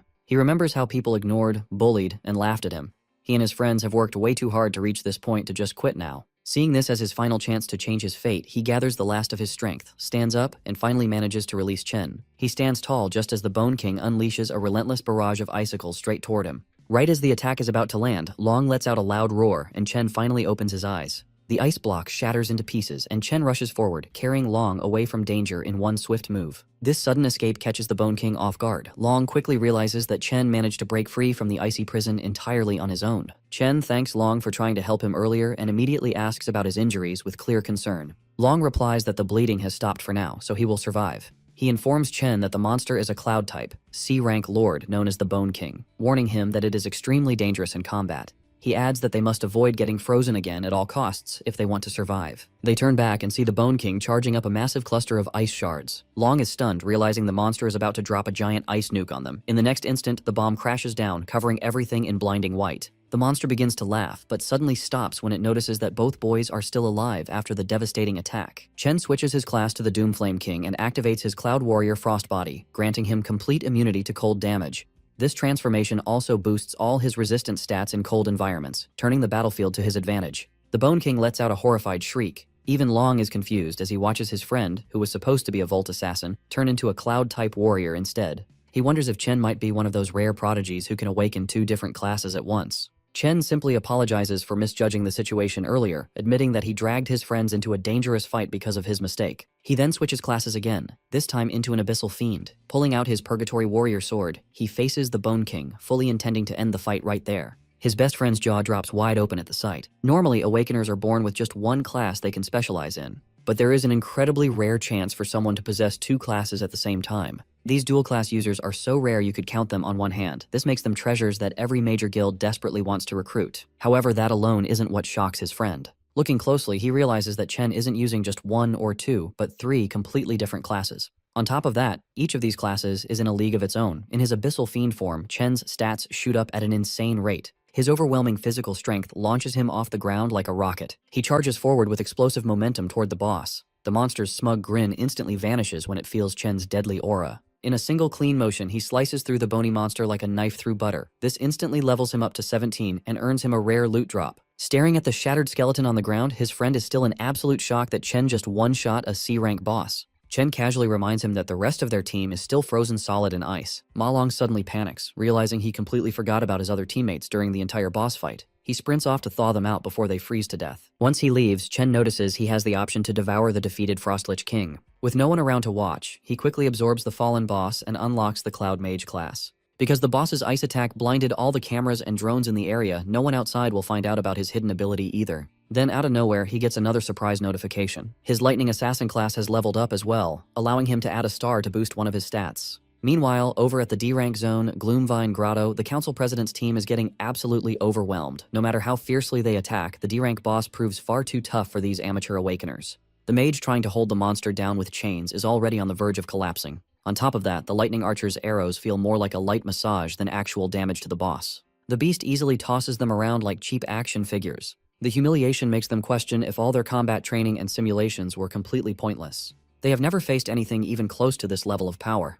The mage quickly realizes that the president is their only real hope of winning. Standing far in the backline, the president strikes a dramatic pose. He charges up his ultimate skill while receiving power buffs from the support mages. Once he finally gathers enough energy, he launches himself at the boss with his flaming sword. The blade pierces straight through the monster's core. It then erupts into a storm of flames, melting the creature from the inside out. His teammates erupt in cheers, celebrating the rise of a legend whose name is sure to go down in the history books. The drone nearby announces that their team has cleared a grade D zone in just over 30 minutes. Completely fired up, his party is fully convinced they secured first place. They believe no other team could possibly beat that time. They eagerly exit the lair, expecting to see their names proudly shining at the top of the rankings. They soon walk through hallways filled with students who gave up and teleported out early. Most of them look completely traumatized, still haunted by the demons they faced for the first time. The president's lackey spots Chen and his squad sitting off to the side. One glance at the exhausted group makes it clear. They must have failed the moment they went inside. The lackey smugly walks over, mocking Chen for failing halfway through after acting so bold earlier.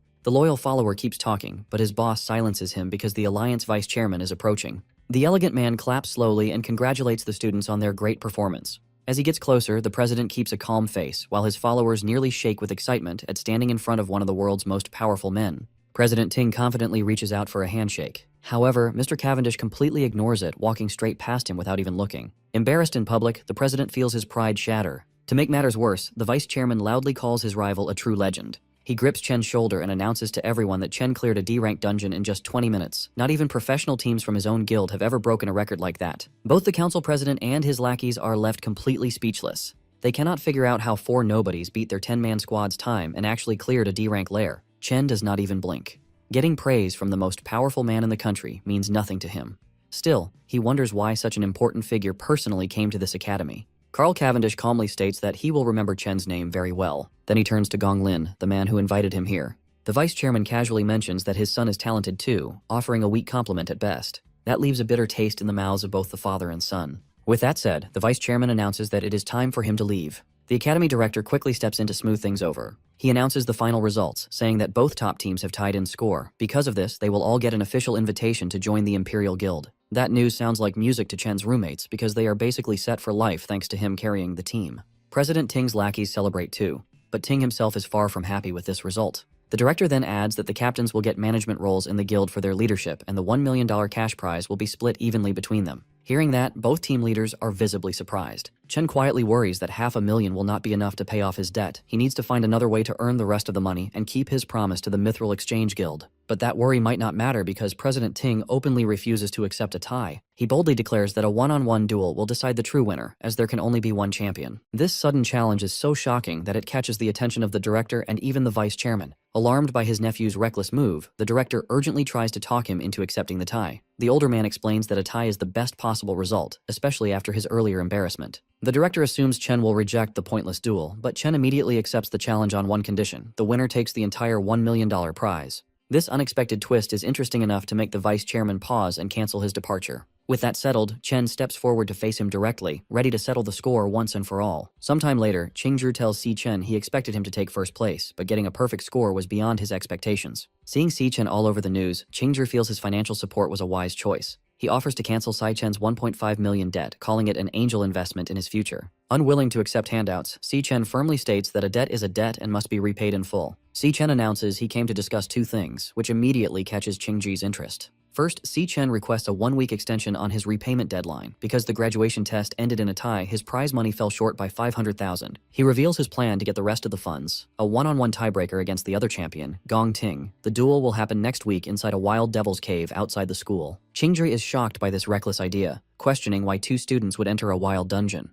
He warns Si Chen that it is too dangerous without professional training. Unfazed, Si Chen tells him not to worry and promises to win the remaining $500,000. To make up for the extension, Si Chen promises to hand over all the monster materials he gathers from the cave as interest. Seeing Si Chen's lack of fear and clear focus on his debt, Qingzhi sweats in disbelief. He admits to himself that the young man is truly special. Si Chen casually adds that there is a second, more important reason for his visit. With a serious face, Si Chen bluntly states his final piece of news. Whatever he reveals leaves Qingzhi completely shocked, his mouth dropping open in disbelief. Speechless, Qingzhi stands up and stares at Si Chen in stunned silence. Later that afternoon at Qingshui Middle School, Si Chen's younger sister, Si Yun, celebrates the end of her final exams while her classmates complain about the difficult test. Checking her phone, she happily notes the start of her summer vacation. She suddenly remembers that today is also a big day for her brother, his graduation assessment. She looks at her phone's lock screen, which shows a cheerful selfie of her and Si Chen. 4 years ago, an excited Si Chen burst into the room with his admission letter from the National Awakener University, thrilled that he had elemental potential. A younger Si Yun excitedly asked if he was going to become an awakener like their parents. Full of hope, Si Chen promised to join a top guild, make money, and give her a better life. He also believed that gaining power would let him find the truth behind their parents' disappearance. Si Yun cheered him on, confident her brother would become a strong awakener. In a more recent memory, a sad Si Chen sat at his desk. He worried that he was already a senior and still hadn't awakened his powers, while Si-yoon watched him. Noticing her worry, he quickly tried to hide his sadness. Forcing a smile, he told her everything was fine and he just needed to work harder. Si-yoon reflects on her brother's journey. Despite working harder than anyone, he was the only student who failed to awaken. She realizes how lonely he must have felt watching his peers succeed, all while hiding his pain to protect her. Her classmate, Ju-tong, runs up and greets her. Ju-tong asks if Si-yoon has heard the latest news. She reveals that the National Awakener University produced 2 genius graduates this year. Ju-tong explains that both graduates led their teams to perfect scores and were praised by the vice chairman of the Guild Alliance, making their county famous. Ju-tong remembers that Si-yoon's brother goes to that university and asks about him. Si-yoon hesitates, feeling sad about the question. Before she can answer, a pink-haired student interrupts them with a flirty greeting. The boy, school idol Jin Duoxin, smugly tells Si-yoon he booked a private room and asks if she is free to join him tonight. Ju-tong is shocked, asking since when Si-yoon knew the school idol. Si-yoon just looks very annoyed. Without saying a word to him, Si-yoon turns and runs down the hallway as fast as she can. A confused Ju-tong wonders why her friend is running away while Jin Duoxin watches her leave. Sprinting home, Si-yoon imagines her brother crying in failure while his peers celebrate. Desperate to comfort him, she decides to prepare a big feast to cheer him up. Later that night at their apartment, Si-yoon prepares a huge, delicious spread of food with a hot pot and many side dishes. Si-chen is amazed by the feast, asking his sister how she made so much food so quickly. As Si-chen happily eats, Si-yoon watches him quietly, full of concern. On the TV, the news broadcasts a report on the graduation test at the National Awakener University. Si-chen continues to enjoy his meal while the news details the visit of Vice Chairman Carl. Seeing him act so cheerful, Si-yoon assumes he is just faking it to hide his failure. The news reports a rare dual champion event where 2 students got perfect scores. The broadcast reveals that Vice Chairman Carl praised one of the team leaders who earned the perfect score, announcing the name Si-chen. Hearing the name, Si-yoon looks at the TV in shock. She cannot believe the news that her brother, whom she thought failed, is actually the genius with a perfect score. In a dark room, a bloody whip lies on the floor, and a voice coldly states that the stage has been set. The speaker is Gong Lin, standing over his beaten son, Gong Ting. Holding the whip, Gong Lin yells at him, saying he had invited a special audience for his son's victory. He scolds his son for ruining the performance he had planned. Covered in bloody marks, Gong Ting breathes heavily as his father angrily reminds him that he embarrassingly tied with a nobody. He declares that Gong Ting will no longer make his own decisions. He reveals that he has already taken control and rigged the upcoming tiebreaker. Gong Ting hangs his head in defeat as his father coldly states he will handle the situation himself. He vows to get the victory by any means necessary, obsessed with ensuring first place belongs only to the Gong family. Meanwhile, hearing the news, Si-yoon turns to her brother and asks if the Si-chen mentioned on TV is really him. Si-chen calmly eats his dinner and confirms that it is indeed him. Shocked by the confirmation, Si-yoon drops her spoon, which shatters on the floor, as a flash of lightning outside mirrors her surprise. She stares at him in disbelief, realizing her own brother achieved such a great feat during the graduation assessment. She is amazed that he not only led his team to a perfect score, but was also personally praised by the vice chairman of the Guild Alliance. A stunned silence settles over the dinner table. Overcome with emotion, Si-yoon lowers her head and wipes away tears, thinking of him as her silly brother. With tears of joy and pride, she smiles at Si-chen, realizing he finally made it to the top. On the night of the graduation combat assessment on June 17, 2157, Vice Chairman Carl Cavendish relaxes in a private dining room eating some premium beef. While enjoying his meal, he asks his companion for a progress report on her current assignment. Sitting across the table from him is Ling Yu. She hands over a black folder with top-secret files on a subject called The Devourer. She informs Carl that the target left no traces over the past year and warns that their surveillance might be discovered. Unbothered by the warning, Carl praises her work and tells her to eat first. Ling Yu hesitates, mentioning she has one more piece of information to share. She reveals she noticed a highly suspicious individual who recently contacted Carl, which immediately grabs his attention. She explains that the rapid rate of this person's power increase is completely abnormal. Inside the Devil Tower, a shirtless Si-chen crackles with golden electricity. He reflects that he has spent over half a month on the first floor, taking out nearly every monster. He is fully adapted to the floor's 10 times gravity. His system interface shows his Lightning Assassin class at level 17, with heavily boosted stats. After the graduation battle, his Lightning Assassin class reached 100% proficiency and rewarded him with an attribute point. This confirms that actively using a class increases its proficiency. Surrounded by the glowing avatars of his 4 classes, Si-chen realizes none of them have reached their maximum limit yet. He puts his new point into speed, the most important stat for an assassin. The multiplier boosts his speed to 740, equal to an A-rank assassin. Even with this massive speed increase, he finds himself in a tense standoff against a pack of glowing purple phantom lionesses.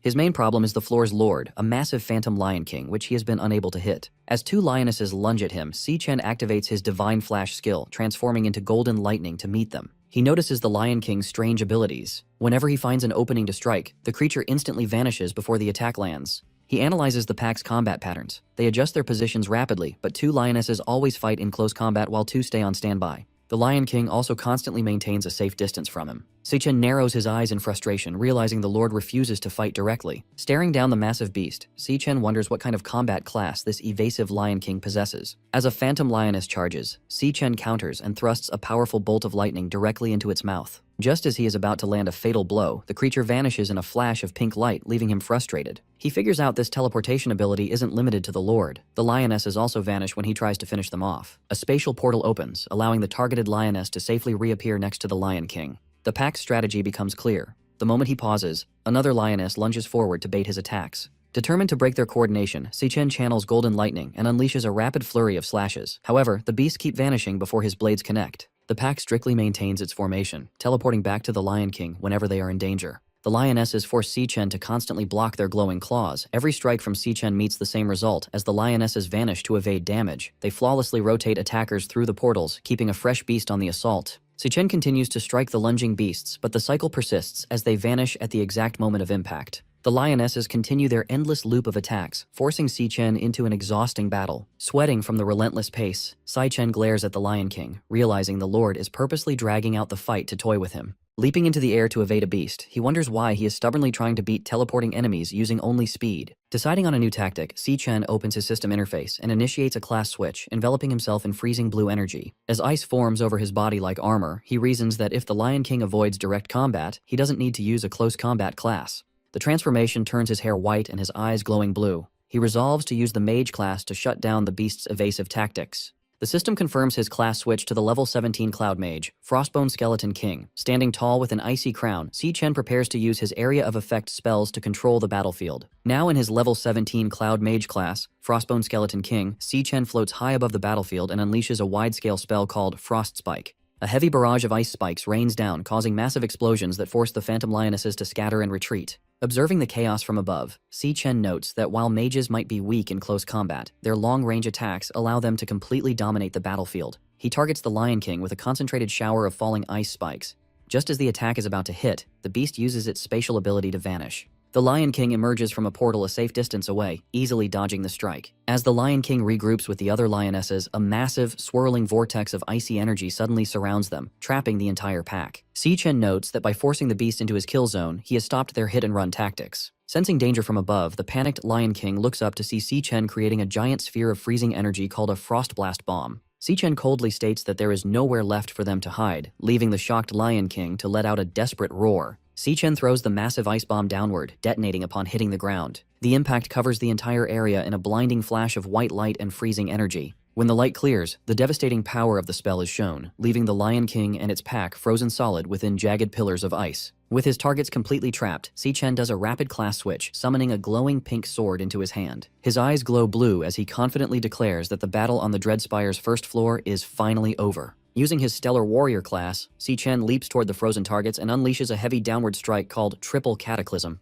The energy blade easily slices through the trapped lionesses, shattering their icy prisons and cutting them down in one sweep. The defeated beasts dissolve into dark mist, leaving Seichen standing victorious beside the fallen Lion King. The system confirms his victory. His alias, Ash C, levels up to 24, and he is rewarded with several Phantomane bones and a rare heart. A new prompt appears over the defeated Lion King, showing the boss monster is ready to be devoured. Seichen stands over the dead beast, gathering a bright light in his hand as he starts the absorption process. His eyes glow red as he focuses his energy on the body, wanting to find out what evasive class the monster used against him. Activating his absorber ability, Seichen pulls a swirling vortex of dark red energy from the fallen beast into his fist. The energy forms a new system card in his palm, revealing the Lion King's Stellar Tamer class. The card explains its annoying abilities, forcing contracts with other beasts and instantly teleporting them across the battlefield. Examining the Stellar Tamer card, Seichen reflects that he has never seen a class like this before. This discovery helps him understand why the boss avoided direct combat. He figures out that the Lion King's base stats were simply too weak, forcing it to hide behind its teleporting minions. Reading the card's skills, Seichen admits that the Stellar Warp teleportation ability is incredibly powerful.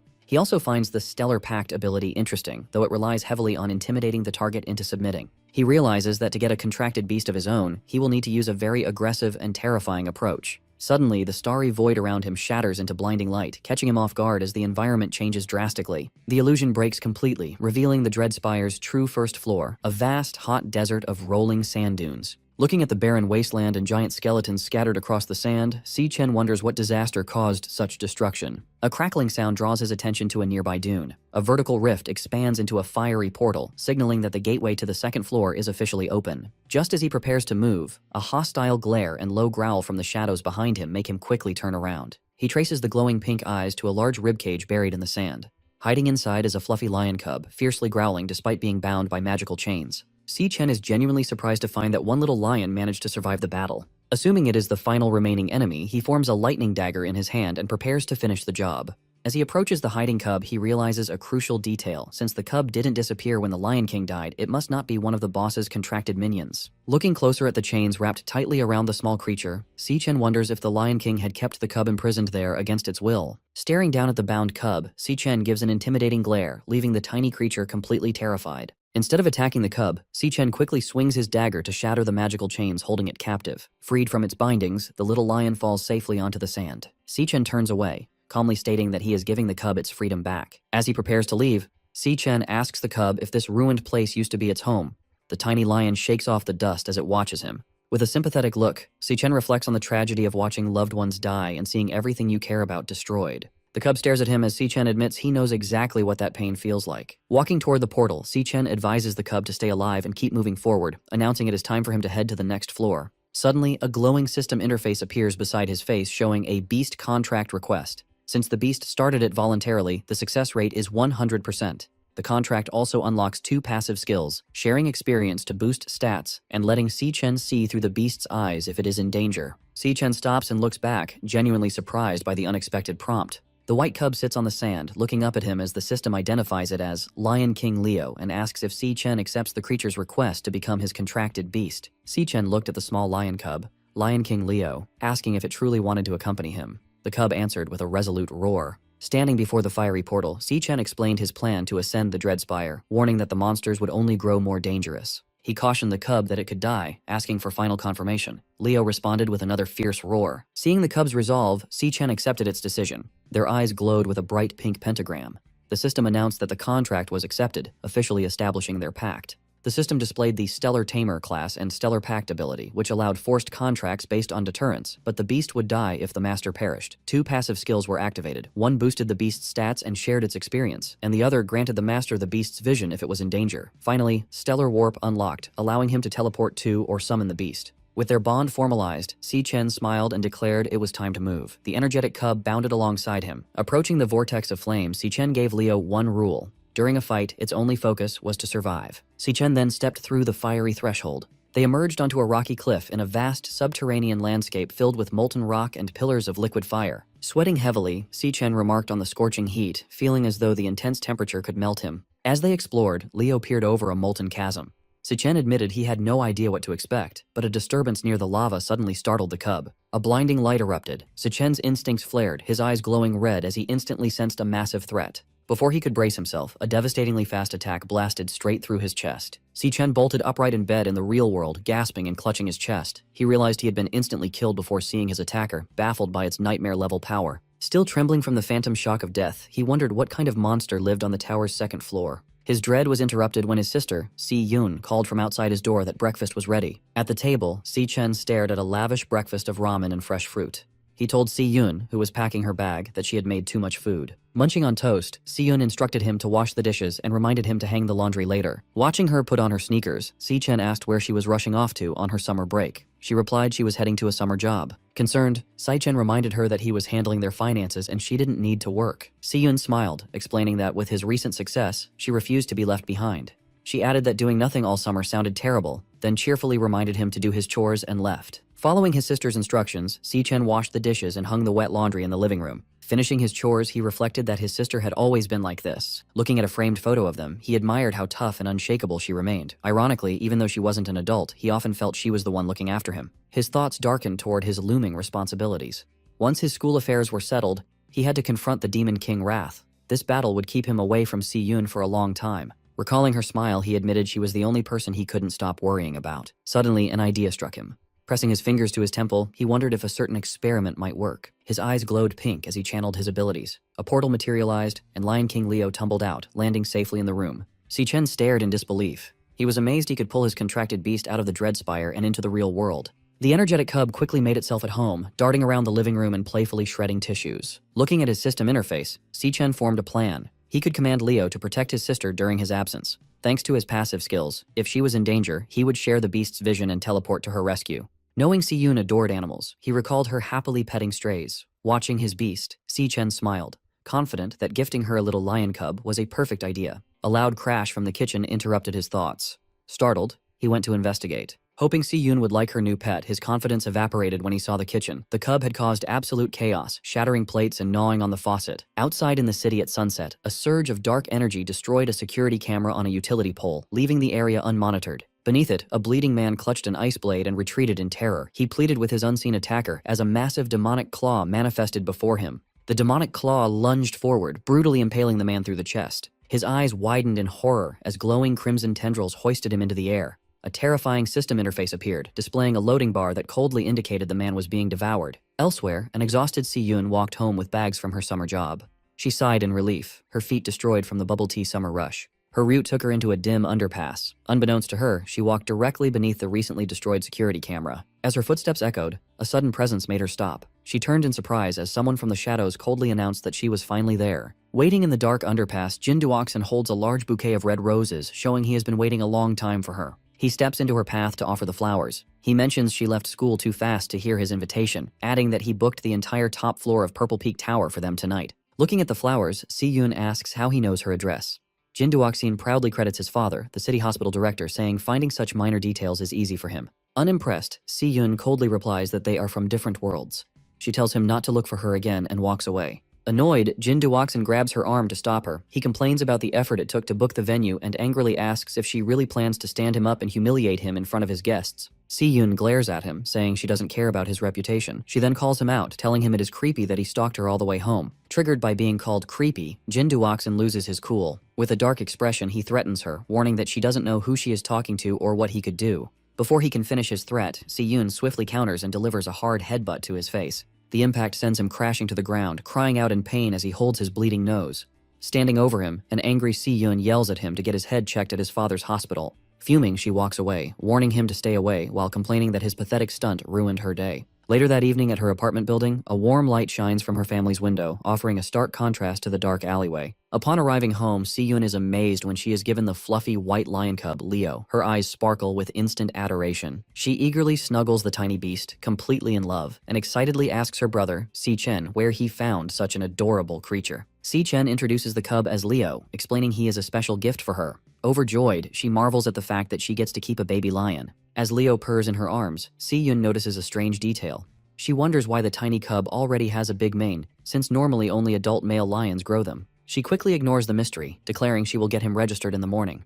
Watching them bond, Si-Chen feels relieved, knowing his sister will be safe with the beast by her side while he is away. Suddenly, a loud chime from Si-Chen's phone interrupts his thoughts, and he looks down at the bright screen. A satisfied smile appears as he reads an email from the Guild Supervision Bureau. It confirms his application is approved. Relieved, Si-Chen thinks everything can now go exactly as planned. With his home life secure and paperwork done, Si-Chen looks confident. He is finally ready for his next major hurdle, the graduation tiebreaker duel against Gong Ting in 6 days. 6 days later, the tiebreaker exam begins at the city outskirts in Greenlight Forest. Director Gong Xuan tells both candidates to pay attention as he explains the exam details. Standing before a green portal at the base of a massive tree, Gong Xuan announces the school chose this wild dungeon for the tiebreaker. He adds that recent surveys rate the dungeon as D rank. He confirms that both Si-Chen and Gong Ting will enter at the same time and take the exam inside the same dungeon. He then warns the students that wild dungeons are unmapped and much more dangerous than standard school dungeons.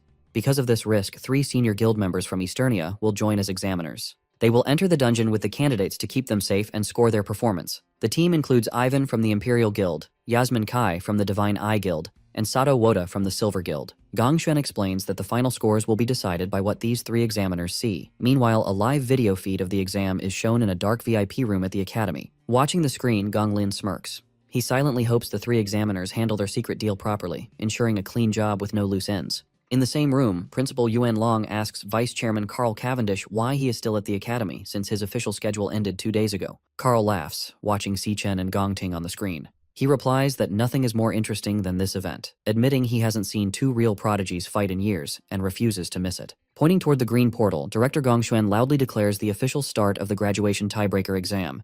With fierce determination, the match between Si Chen and Gong Ting begins. Without hesitation, both candidates walk directly into the glowing portal. Si Chen steps out on the other side, covered in the lingering green energy of the portal. He looks around his new surroundings, finding himself in a gloomy, dark landscape filled with dead trees. Standing near the entrance, the examiners take in the eerie environment.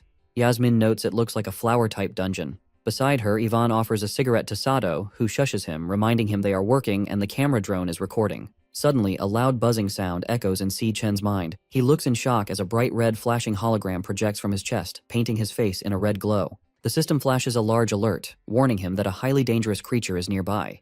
Stunned, Si Chen realizes this is the first time his demon heart has ever issued such a serious warning. Soon, the system alert abruptly vanishes, leaving Si Chen wondering if a high-ranking monster truly lurks inside this mere D-rank dungeon. He and Gong Ting continue their trek down a desolate path framed by massive, gnarled roots and twisting branches. Gong Ting confidently takes the lead, navigating the foggy terrain, while Si Chen follows closely behind. Observing the candidates from a high ridge, Yasmin notes the fog's suffocating thickness. Beside her, Sato Woda orders the examiner team to stay on high alert and keep their eyes glued to the examinees. A loud crack abruptly shatters the tense silence as the rocky ground violently ruptures before the students. A grotesque, massive insectoid creature bursts from the earth, identified by the system as a poison cage ant, a D-rank flower archer. Reacting instantly, Gong Ting unsheathes his katana and charges aggressively at the towering beast. Watching this swift response, Ivan praises the young man's exceptional reaction time. However, Sato Woda cautions that wild dungeon monsters are faster, crueler, and far more underhanded than anything used in school training. The poison cage ant initiates its attack by firing a toxic volley of glowing green projectiles, but Gong Ting agilely deflects every strike with his swift blade. With a fluid, powerful motion, Gong Ting leaps into the air and slices the monstrous insect cleanly in half. As the ant's severed upper torso crashes heavily to the ground, Gong Ting's blade flares with intense golden energy before he thrusts it straight through the fallen creature. Channeling his nuclear warrior class, Gong Ting executes a devastating blazeblade barrage, obliterating the monster in a massive, fiery explosion. Observing from the high ridge, Yasmin projects a glowing green 10 from her wrist device. She awards Gong Ting a perfect score for his field response, commending his instant reaction and effortless neutralization of the monster's ranged attacks.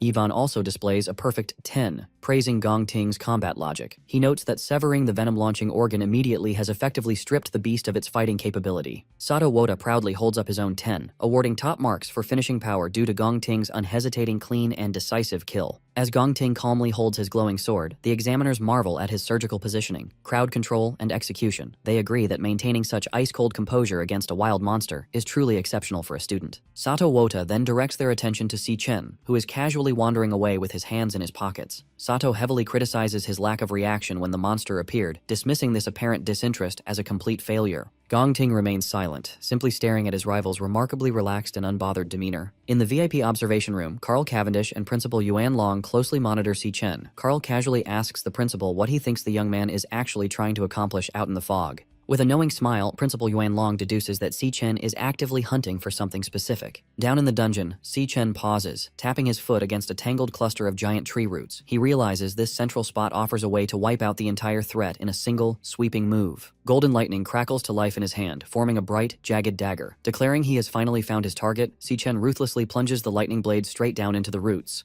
The strike sends a massive shockwave of golden lightning deep underground, violently rupturing the earth. A hidden nest of poison cage ants is blasted upward, completely engulfed and obliterated by the explosive electrical energy. Sweating profusely, the examiners realize Si Chen has deliberately targeted the monster nest. They question his sanity, terrified that provoking a horde of D-rank monsters will get everyone killed. Watching the chaotic explosion, Gong Ting's usual composure cracks, leaving him visibly shocked and wondering what Si Chen plans next. Gathering momentum, Si Chen channels intense electricity into his boots and forcefully launches himself upward. Tapping into his lightning assassin class, he activates his flash god skill, rocketing into the sky as a blinding streak of golden light. Moving at incomprehensible speeds, Si Chen intercepts the swarm of poison cage ants launched by his explosive trap. He unleashes a rapid, relentless flurry of slashes against the airborne monsters. Darting between targets mid-air, he leaves behind a zigzagging web of golden lightning, systematically shredding the entire cluster of beasts in seconds before gracefully descending back to Earth. As Si Chen touches down, the severed remains of the D-rank monsters rain from the sky while golden lightning slowly dissipates from his hands. Up on the ridge, the three examiners are completely dumbfounded. Sweating in disbelief, Sato Wota struggles to process the spectacle. As Si Chen casually brushes green monster blood off his jacket, the examiners realize in shock that his official school report lists him as a mere E-rank awakener. They find it utterly absurd that an E-rank student can effortlessly wipe out a massive swarm of D-rank monsters. Realizing they cannot logically justify giving such a flawless performance a low grade, the compromised examiners frantically whisper among themselves. Desperate to fulfill their corrupt deal to sabotage Si Chen, they consider inventing unfair excuses, like flagging his approach as dangerously reckless or penalizing his technique. Back in the VIP observation room, Carl erupts into boisterous laughter, praising Principal Yuan Long for accurately predicting that Si Chen is hiding his true potential. Carl notes how spectacular it is to witness such an intense display when the exam has barely begun, eagerly anticipating how Gong Ting will respond to this overwhelming power. Standing behind him, Gong Lin remains dead silent, his expression rapidly darkening as he watches the monitors. Suddenly, the live feed on the large monitor is torn apart by heavy digital static. The image glitches wildly before going entirely blank, replaced by a stark red warning indicating a lost signal. Principal Yuan Long furrows his brow, staring at the dead monitor and questioning aloud why the transmission is cutting out yet again. Outside the dungeon entrance, rapid warning beeps blare from the monitoring equipment. A technician frantically types at his console as the system flashes a critical alert regarding a severe signal anomaly. The diagnostic screen shows the dungeon's official D-rank classification violently glitching into an unreadable question mark. Simultaneously, internal communication signal strength crashes to absolute zero. The technician stares at the corrupted data in pure shock. Director Gongshuan breaks into a cold sweat, demanding to know what catastrophic event is happening inside the dungeon. Their panic peaks when the portal's swirling green energy suddenly dissipates. The glowing threshold vanishes entirely, leaving nothing but an ordinary empty cave opening that effectively traps the candidates inside. Deep within the isolated dungeon, a sinister, ethereal melody begins echoing through the gloom, physically manifesting as floating, glowing pink and green musical notes. Si Chen freezes, listening intently to the eerie tune. He immediately recognizes the terrifying presence hidden within the melody. It is the voice of the Demon King, Wrath. Outside the dungeon at 4 p.m., the cave entrance suddenly seals itself, morphing into a solid rock face. Director Gongshuan panics, demanding to know how the gateway has vanished. A technician reports a complete loss of connection, noting that the equipment threw a series of critical signal errors just moments prior. Sweating with anxiety, he orders his staff to get command on the line immediately. He fears that a catastrophe has just unfolded inside the isolated dungeon. Meanwhile, inside the dungeon, an eerie melody physically manifests as floating musical notes in the air. Si Chen and Gong Ting pause, taking notice of the bizarre phenomenon surrounding them. The examiners are equally confused by the sudden shift in the atmosphere. Yasmin Kai asks the others if they hear the noise, and Sato Wota confirms that it sounds like strange music. Feeling the heavy rhythmic thuds of the melody, Si Chen grows deeply alarmed. He immediately recognizes the sound as the voice of the Demon King, Wrath. He desperately wonders why Wrath is present in this low-level dungeon, knowing the Demon King is not supposed to appear for another 3 years. Suddenly, the Demon Heart system bombards Si Chen with severe high-danger alerts. He tenses up, realizing the interface is screaming at him about an imminent, lethal threat. As heavy thuds shake the ground beneath him, Si Chen realizes that something massive stands right behind him in the fog. A sinister laugh echoes through the cavern as a towering, shadowy figure approaches through the thick mist. Visibly shaken by the overwhelming presence, Sato Wota wonders what kind of monster hides in the fog, just as two glowing eyes pierce the gloom. The creature steps into view, revealing itself as a grotesque humanoid mantis monster radiating dark energy. Glaring down at the group, it sinisterly welcomes the humans and declares that they have walked right into its trap. Stunned to hear the creature speak, Sato Wota realizes that a monster capable of forming words must be at least a high-tier C-rank beast. He frantically questions how such a powerful entity can possibly exist inside a D-rank dungeon. Fearing the high-level monster will slaughter the students, Sato summons a massive, glowing axe and leaps forward to intercept it. He urgently orders everyone to get behind him for protection. Before Sato can even land his strike, the mantis demon counters with blinding speed. In a single brutal motion, it swings its scythe-like appendage and cleanly severs Sato's entire arm. As the other examiners freeze in horror, the mantis demon instantly vanishes and reappears directly behind Gong Ting. Raising its bloodied scythe, it mocks the group, telling them to curl up and accept their fate. With a sickening thud, the monster ruthlessly drives its blade straight through Gong Ting's shoulder and out of his chest, commanding the young man to die. Despite being impaled, Gong Ting grits his teeth through the agonizing pain.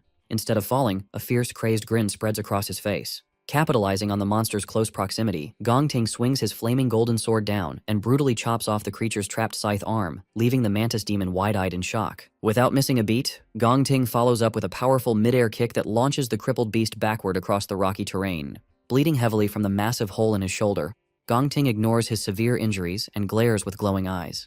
He declares that since the Overlord drew first blood, The kill belongs to him under the principle of combat priority. He fiercely warns Si Chen not to dare interfere in the fight. Si Chen watches the monster intently, his eyes glowing green as he uses his abilities to assess the creature's true power. The system interface updates the mantis demon's classification, confirming to everyone that it is actually a highly dangerous C-rank high-tier beast. Seeing the massive hole in Gongting's shoulder, Yasmin Kai urgently yells at him to get medical treatment. She pleads with him to suspend the exam and let them pull him out, warning that the monster is completely out of his league. Gongting flatly refuses. Gathering intense fire magic in his hand, he completely rejects the idea of giving up. Si Chen watches in shock as Gongting presses his burning hand directly against his bleeding chest, using the raw heat of his own flames to painfully cauterize the severe wound. Pushing through the agonizing pain, Gongting fiercely declares that the fight does not end until one of them is dead. Without hesitation, Gongting leaps high into the air and brings his flaming sword down toward the crippled mantis demon to continue his assault. Meanwhile, outside the sealed dungeon, Silas Lin, the leader of the Imperial Guild's King Squad, assesses the vanished entrance. He calmly explains that this phenomenon indicates a highly intelligent monster operates inside, one that purposely lured the humans in before snapping the trap shut.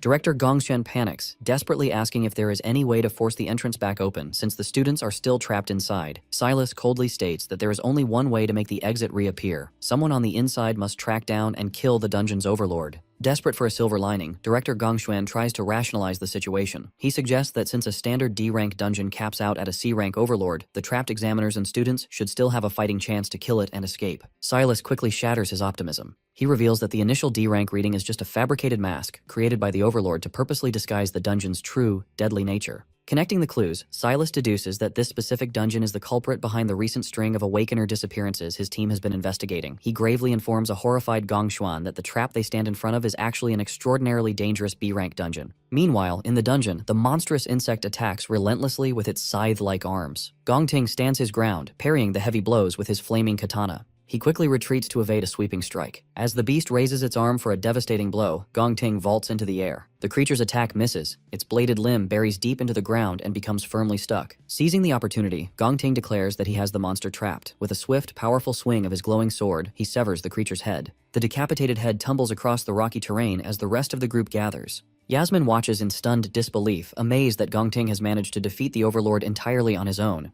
She admits that his strength is genuinely formidable. Nearby, Ivan channels a green healing aura into Sato Wota's injured arm, asking if he is recovering. Sweating, Sato expresses his gratitude for the timely intervention. However, Sato's relief vanishes as he checks his smartwatch. He alerts the others in a panic that his device has lost its signal, leaving them completely isolated. Yasmin and Ivan immediately check their own gear. Yasmin confirms her connection is gone, while Ivan grimly notes that every signal, including their compass positioning system, is completely dead. Sato panics, demanding to know when the camera drones went offline. Gongting looks back at him in confusion. Suddenly, the headless mantis monster stands back up. Without warning, the decapitated creature lunges straight at a shocked Gongting. Si Chen instantly intervenes, unleashing a flurry of golden lightning strikes that slice the creature into pieces. The system confirms the kill, awarding him experience points. Still reeling, Gongting demands to know how the monster kept moving after he cleanly chopped off its head. Si Chen calmly explains that the mantis was never the true overlord. It has been hypnotized the entire time, allowing its body to fight even after death. He urgently orders the examiners and Gongting to leave the dungeon immediately, warning that any of them could be the next target.